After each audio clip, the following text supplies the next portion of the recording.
And so sure enough, when I got to college, I didn't just gain 15 pounds, I gained 20 pounds. And I broke my ankle the second week I was there, but instead of just just loving myself and like understanding like, Morgan, you literally can't walk. You can't run. Like, it's okay to just give yourself grace in this time and just, love yourself. But I didn't. I felt so guilty. Like, I just insisted to everybody. I was like, no, I'm still going to be like totally fit during this time. I'm going to do all these ab workouts and, exercise in the ways that I can. None of which ever happened because I hate ab workouts. So why would I ever do that? But yeah, it was not good. And I also tended to eat a lot when I was extremely emotional or going through difficult transition periods in my life, whether that was difficult breakups or especially freshman year of college. There were just a lot of stressors involved in that year.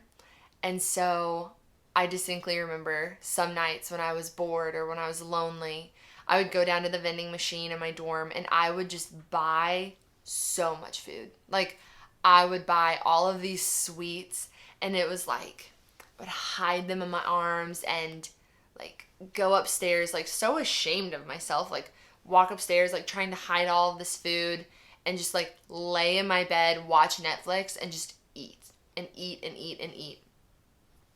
And it got so bad that, like I said, I gained like 20 pounds that year. Most of my clothes didn't fit anymore. Granted, the clothes that I was forcing myself to fit into were never clothes that like truly honored like my actual shape or body type.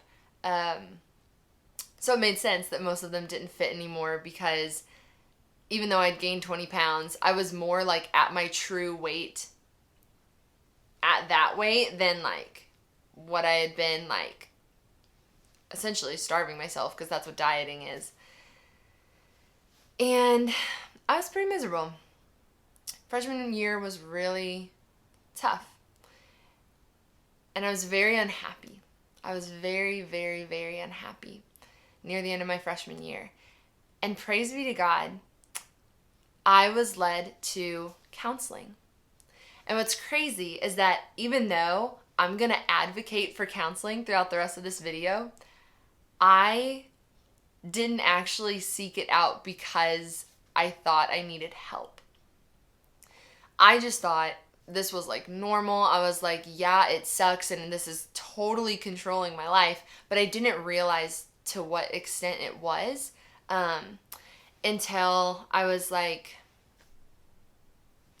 okay, not forced to go, but let me explain. So,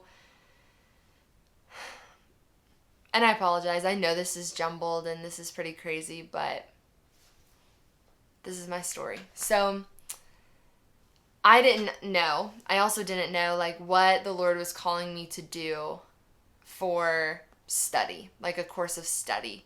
I went into college undecided and was still undecided near the end of my freshman year. And I had several professors, friends, family members, etc. tell me that I should look into counseling because I was a really good listener, I was empathetic, they thought that could be a good fit for me.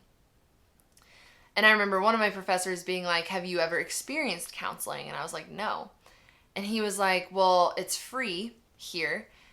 You should go check it out just to like see what the process is like. And that way you might get a better feel for whether or not it's something you really want to do. And I was like, okay. So crazy, but true. That is how the Lord led me to counseling. So I remember showing up the first day of counseling at college, and I have no idea if this is a standard practice or not, but again, I'm just sharing my story with you. I like show up, they give me a clipboard, and it's like check mark all of the things that apply to you. And it's like just these endless lists of like struggles. And I don't remember exactly what all I checked, but it was crazy. Like looking at this list and actually being like, oh yeah, like that's kind of a thing in my life. Or, oh yeah, that's kind of a thing too. And one of them was negative self-image. Negative self-image, anxiety surrounding eating, anxiety surrounding your body, hyper awareness or hyper consciousness, something like that, like being overly aware of your body and like thinking about your body all the time. So I was like checking all of these boxes and I was like, shoot. And I checked a lot of other things as well, but I get in there and I remember the counselor, God bless her, I remember her being like, so what brought you here? I see all of these struggles, like what would be the biggest reason why you've come or why you've sought counseling? And I remember just honestly telling her, I was like, oh, I'm just here because I want to know what counseling's like. And I feel like at first she was kind of offended, which makes total sense. But praise be to God, like in the following months, this woman, yeah, just like embraced me and where I was at and all of my struggles. And she just really helped me unpack a lot of things, including the fact that, oh my gosh, like eating and like my body image and like being just so obsessed with those things had taken over my life and stolen my joy and all my happiness and my peace. So it was shortly before the end of freshman year that I had started going to counseling, and she told me about this book, and I'm going to show you it because I don't know how to say these women's names. I have the link for this book in the description below if you're interested in getting it. I'm just going to show you it and then I'll read you the title. But my counselor recommended this book to me. So it's called Intuitive Eating, a revolutionary program that works. And the little tagline at the top is, make peace with food, free yourself from chronic dieting forever, rediscover the pleasures of eating. So my counselor told me about this book. She was like, look, it's almost summer. I'm going to be, like, you're going to be gone. I'm not going to be able to really be accessible to you for 3 months. I've heard great things about this book. I recommend you order it and start reading it and working through it on your own. And then when you come back next year, like, hit me up and we can, like, unpack it together. You guys, all I can say is this book has changed my life. I have told so many people that. I've had so many people order this book after me sharing my story. But I have yet to really find anyone other than like a couple, like literally 1, 2, maybe 3 people who've actually read it and have actually had it change their life because they were actually willing to do this work. So the rest of this video, I just want to share with you bits and pieces of this book. Because I swear to you that God is good and that He led me to this book, and that if it wasn't for counseling and wasn't for this work, I would not be healed to the extent that I am. And what that extent is, I would say, is my weight has stabilized. Between first getting my hands on this book 5 years ago, over 5 years ago now, and this point, a few years ago, my weight finally stabilized. Up until that point, I was like gaining weight. My weight has stabilized. I'm no longer afraid of food. My day is not based around food. I hardly ever think about like what I'm going to eat in the day like I used to. I don't wake up just like so stressed out about even getting out of bed because I don't know what to eat or how to eat, or I'm no longer scared to go to parties or go to events with friends because I'm not afraid of eating too much or even eating at all if I'm truly not hungry. And maybe some of you listening or watching just don't understand this at all. Maybe you are already an intuitive eater. I'll get into what that means. Like maybe you already are totally fine and have never struggled with this. But maybe you're watching this video and you're like, oh my gosh, that's me. Like, I totally relate to her. And if you do, I just want to share with you how God helped me, and maybe this is how He wants to help you too. So, as you can see, I've got a lot of bookmarks here, but I want to respect the authors of this work. Again, I cannot recommend it enough. There are a lot of principles in this book and a lot of parts to it that it's not like I swear by every single word. Absolutely not. There are parts of it that I didn't really adapt for myself because even they admit, like, some of their principles, they're like, if this is too close to dieting for you, just disregard, like, this section or this chapter. So I did. But overall, like, this has really helped me. And so I just want to, like, hit a few highlights for the remainder of this episode to kind of share, like, with you what some next right steps might be for you as far as healing, if this is something you struggle with.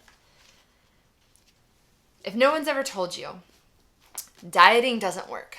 First and foremost, dieting does not work. And I'm going to read you why. Biologically, your body experiences the dieting process as a form of starvation.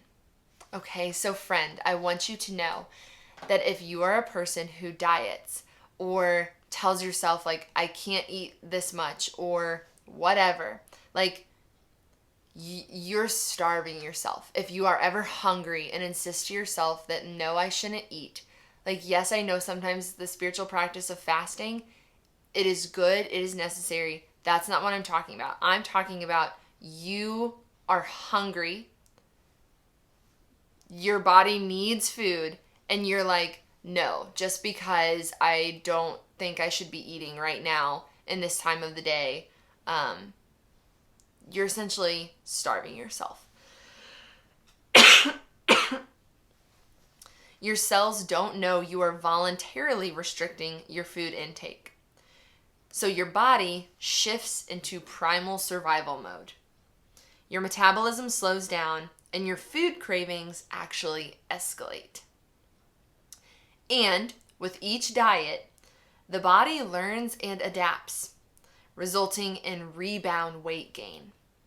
Meaning that if you think you're overweight and you diet and lose weight, what's going to end up happening is more likely than not, you're not only going to gain all of that weight back eventually, because diets, like, aren't almost always, they're not going to be consistent. They're not going to work in the long run.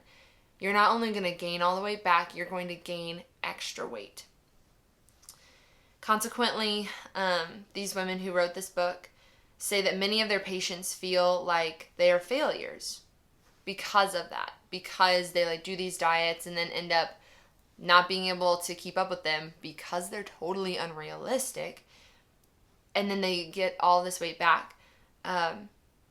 So they say, consequently, many of our patients feel like they are a failure, but it is dieting that is failing them. So I just want to speak into that. If you have struggled with diets your whole life, maybe you are 70 or 80 years old and you've been dieting your entire life, I want you to know that it is not your fault. It is dieting that has failed you. Maybe you are a 6th grade girl or boy and you have been told, kind of like me, like by well-meaning family members and friends, that, like, you should be thinner or you should be more in shape. And if that is you, I want you to know, friend, you are created. My brother and sister, I'm speaking straight to you. Like, you are created good. You are created good, and God has given you the ability to know when you are hungry, what you want to eat, and how much you want to eat. And I want to help you with that. This is how this helped me. So the premise of intuitive eating is just that. An intuitive eater, they make food choices without experiencing guilt or an ethical dilemma. Like, oh my gosh, should I eat this? Should I not? They honor their hunger, so they eat when they're hungry. They respect their fullness, meaning if I am satisfied or full, I'm going to stop eating.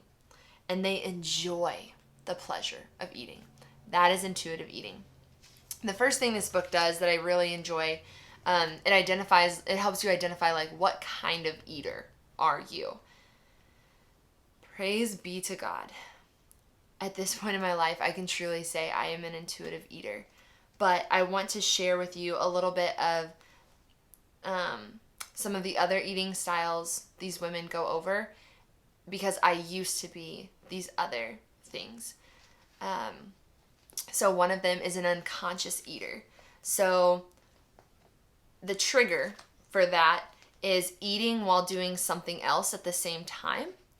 So this looks like often being unaware that you're eating, or like how much you're eating. So kind of like, am I sitting down in front of the TV and I'm just like eating like a bag of potato chips and I'm not paying attention to that, and then before I know it, the bag's just empty? That's an unconscious eater. There's the chaotic unconscious eater. So meaning that your life is just totally crazy and overscheduled. So it's more like, oh, I don't really have time to eat today, so I'm just going to eat whatever I can like in the next 5 minutes and then I'm going to go. And then there's the refuse not unconscious eater. This is definitely something that I used to do, where the trigger is just the presence of food. So this looks like a person being especially vulnerable to candy jars or food present in meetings or sitting openly on the kitchen counter. So it's like I literally, like for whatever reason, like I cannot pass up food. I definitely used to be like that. And then there's the emotional unconscious eater, which the trigger is uncomfortable emotions. So stress or uncomfortable feelings trigger eating, especially when alone. So those are just a few different eating styles and different things that I definitely used to experience. But again, the premise of intuitive eating, it's being able to make food choices without guilt, eating when you're hungry, not eating when you're full or satisfied, and just enjoying eating and not having any stress surrounding it. So now I want to share with you, so there are 10 principles of intuitive eating. Even though I am going to list them all and just briefly hint on them and then go into more depth with just a couple, this is not to say that like, oh, this video is enough. It is not. I don't want to give away the entire book. So I'm going to try to be very brief, but also be helpful to you, because I know that this is what I needed to hear and that no one ever told me about it for the longest time. So I want to speak into that if you need that. So first, by following the 10 principles of intuitive eating, you will normalize your relationship with food. A focus on weight loss must be put on the back burner. Even if you are obese, even if you are overweight and your doctor has told you like, if you don't do X, Y, or Z, you're going to get X, Y, or Z, or like these terrible things, like I can't speak to that fully, but I know for me, I remember after my freshman year of college, I was so ashamed because I'd gained so much weight. My mom made me take a test to see if I was going to be diabetic. I know she meant well, but like that was soul crushing.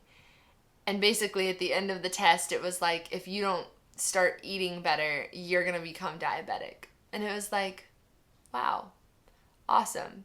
That definitely motivates me to eat better. Not just kidding. It actually triggers me to eat more because I tend to get triggered when my emotions arise, like I was saying. So if that's you, it sounds really, really counterintuitive, but actually, weight loss has to be the last thing. First, just focusing on making peace with food is such a big deal.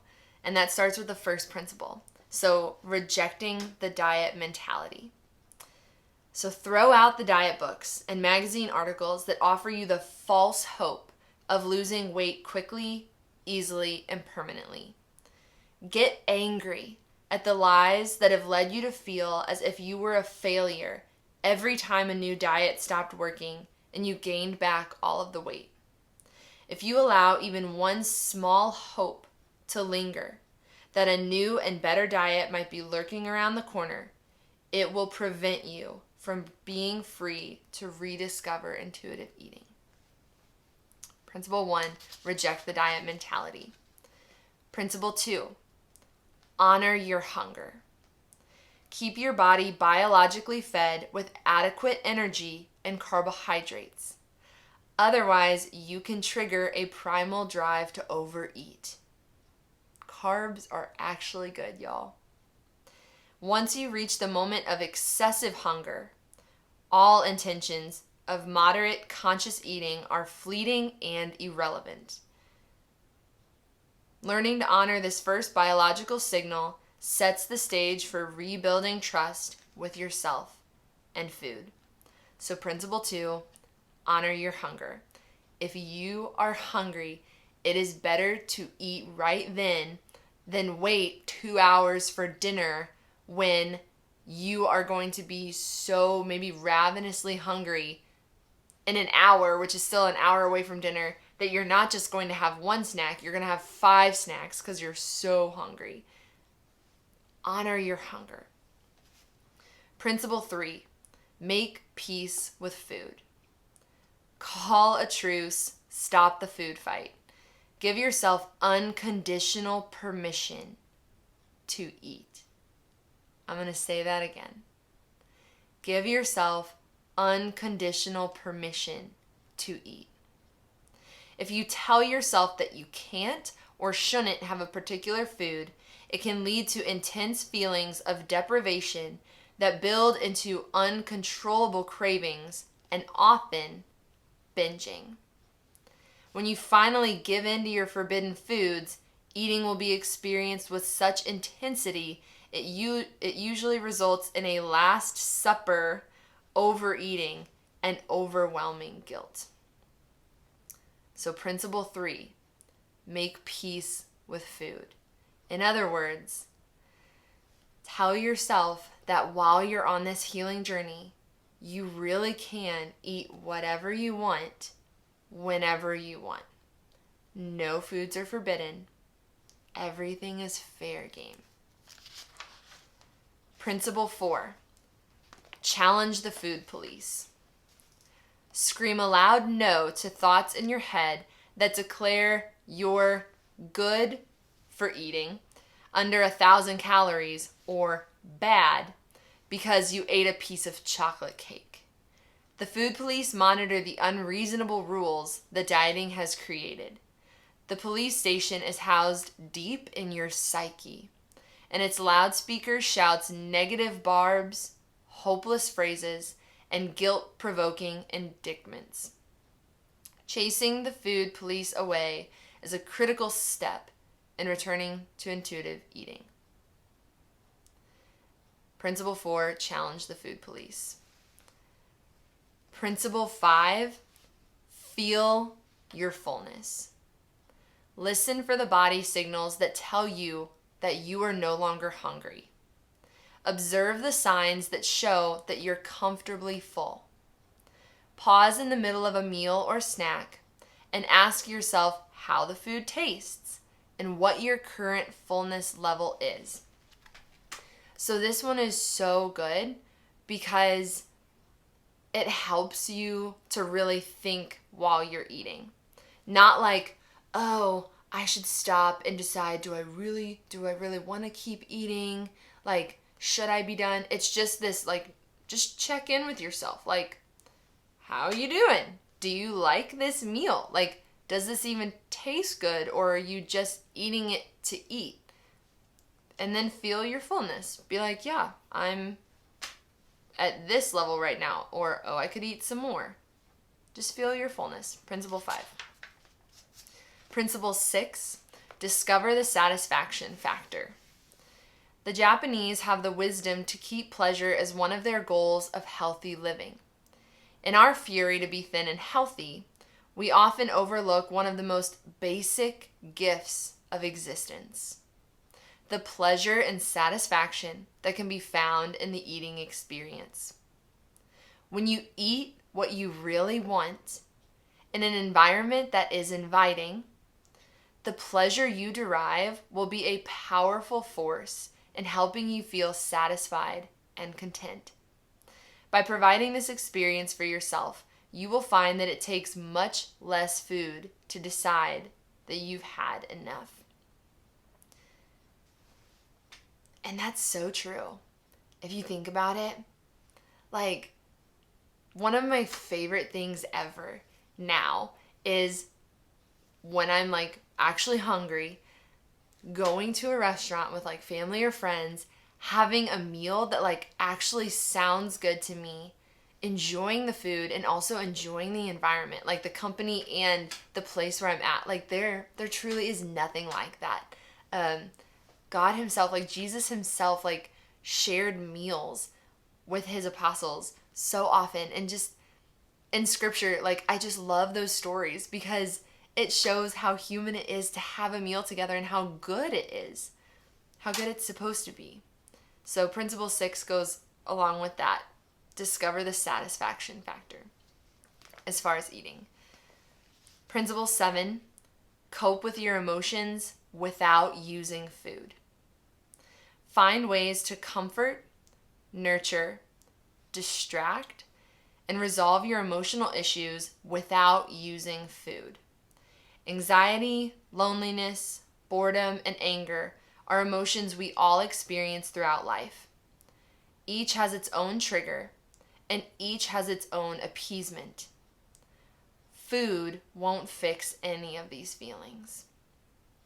It may comfort for the short term, distract from the pain, or even numb you into a food hangover.